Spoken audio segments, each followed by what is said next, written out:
ನೇತ್ರಾವತಿ ನದಿ ತೀರದ ಸುತ್ತಮುತ್ತಲಿನಲ್ಲಿ ಅನೇಕ ಶವಗಳನ್ನು ಹೂತು ಹಾಕಿದ್ದೇನೆ ಅಂತ ಚಿನ್ನಯ್ಯ ಅನ್ನುವ ವ್ಯಕ್ತಿ ದಿಢೀರನೆ ಪ್ರತ್ಯಕ್ಷ ಆಗಿ ನ್ಯಾಯಾಲಯದ ಮುಂದೆ ಹೇಳಿಕೆಯನ್ನು ಕೊಟ್ಟಿದ್ದ.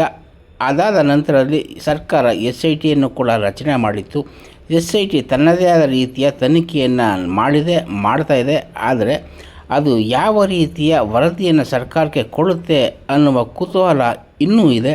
ಕೆಲ ತಿಂಗಳ ಹಿಂದೆಯೇ ರಾಜ್ಯ ಮಹಿಳಾ ಆಯೋಗದ ಅಧ್ಯಕ್ಷೆ ಡಾಕ್ಟರ್ ನಾಗಲಕ್ಷ್ಮಿ ಚೌಧರಿಯವರು ಸರ್ಕಾರದ ಮುಖ್ಯ ಕಾರ್ಯದರ್ಶಿಗೆ ಪತ್ರವನ್ನು ಬರೆದು ಧರ್ಮಸ್ಥಳದಲ್ಲಿ ತನಿಖೆ ಮಾಡ್ತಾ ಇರುವಂತಹ SIT ತನ್ನ ಪ್ರಗತಿಯ ವರದಿಯನ್ನು ನನಗೂ ಕೂಡ ಕೊಡಬೇಕು ಅನ್ನುವಂಥದ್ದನ್ನು ಮಂಡನೆ ಮಾಡಿದರು.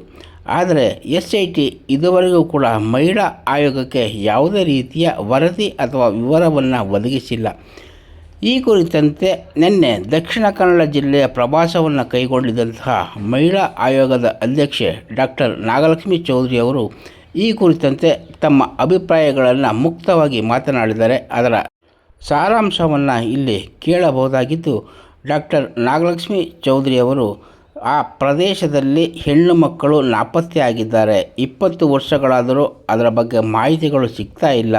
ಹಾಗೆ ಕಾಣೆಯಾದ ಹೆಣ್ಣು ಮಕ್ಕಳು ಏನಾದರೂ ಅವರು ಸತ್ತು ಹೋಗಿದ್ದಾರಾ ಅಥವಾ ಕಾಣೆಯಾಗೋದಕ್ಕೆ ಕಾರಣ ಏನು ಅನ್ನುವುದನ್ನು ತನಿಖೆ ಮಾಡಲೇಬೇಕು ಅಂತ ಒತ್ತಿ ಹೇಳಿದ್ದಾರೆ.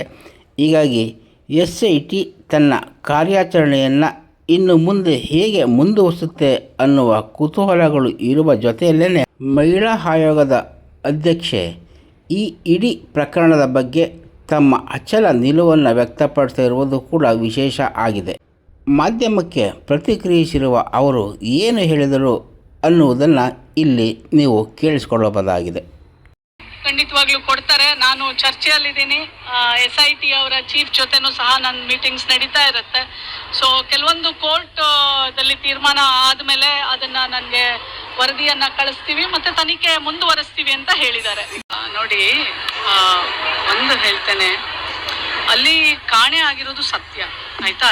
ಹೆಂಗಾಯ್ತು, ಏನಾಯ್ತು, ಎಲ್ಲಿ ಹೋದ್ವು ಆ ಹೆಣ್ಣು ಮಕ್ಕಳು, ಹೇಗೆ ಸತ್ರು, ಇವರೆಲ್ಲ ಒಂದು ಎವಿಡೆನ್ಸ್ ಮುಖಾಂತರ ಇವರು ಎವಿಡೆನ್ಸ್ ಬರ್ತಾರೆ ಹೋಗ್ತಾರೆ. ಅದು ಅವರು ಕೋರ್ಟು ಮತ್ತೆ SIT ನೋಡ್ಕೋಬೇಕು.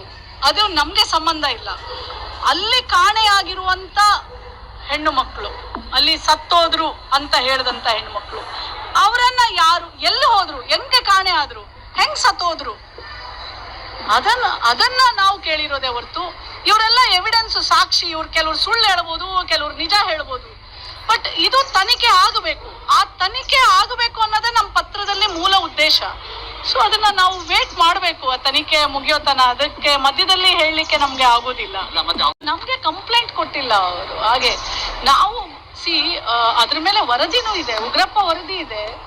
ಅಲ್ಲಿ ಜಯಮಾಲಾ ಅವರು ಒಂದು ವರದಿಯ ನೀವು ನೋಡಿ, ಅಲ್ಲಿ ಇಷ್ಟು ಜನ ಹೆಣ್ಣು ಮಕ್ಕಳು ಕಾಣೆ ಆಗಿದೆ. ಇವತ್ತು ನೋಡಿ, 20 ವರ್ಷಗಳ ಕಾಲ, ಟಿಲ್ 2012, ಈಗ ಆಲ್ರೆಡಿ 20 ವರ್ಷ ಆಗೋಗಿದೆ.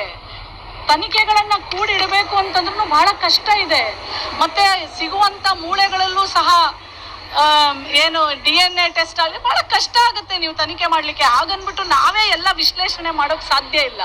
ಅದು ತನಿಖೆ ಮಾಡಿದಾಗ ಅದು ಒಂದು ಒಂದು ವರದಿ ಬರುತ್ತೆ. ಅಲ್ಲಿವರೆಗೂ ನಾವು ಕಾಯ್ಬೇಕಾಗತ್ತೆ. ಅಲ್ಲ, ನಾವು ಟೈಮ್ ಫ್ರೇಮ್ ಹಾಗೆ ನಿಗದಿ ಮಾಡ್ಲಿಕ್ಕೆ ಆಗುದಿಲ್ಲ. ಯಾಕೆಂತಂದ್ರೆ ಅವರು ಕೋರ್ಟಿನ ಒಂದು ವಿಚಾರಣೆ, ಒಂದು ತೀರ್ಪು ಬಾಕಿ ಇದೆ.